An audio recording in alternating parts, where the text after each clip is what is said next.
Today we'll talk about how can you fix this problem or know how you can do that on your paid workup. So all you have to do, you just click here on settings, click on it here. When you just click on settings, it's going to show for you a list like this here. Then you go down, just keep going down here. Then you click on apps. Then you come to apps list here, and there you're looking for paid workup. Or just click on search. Then here at paid workup, it's going to show for you like this. Click on it. So then it's going to take you to next step here. Click on for stop. Then you click on OK. Then you go down, just click here on storage. Come to storage list here, just click here on clear cache. Then all you have to do, so you just go to your Play Store, click here on Play Store, then you search here for paid workup. It's going to show for you like this.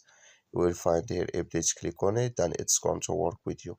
That's all you have to do. Thank you for watching. Don't forget to support us by liking, subscribe.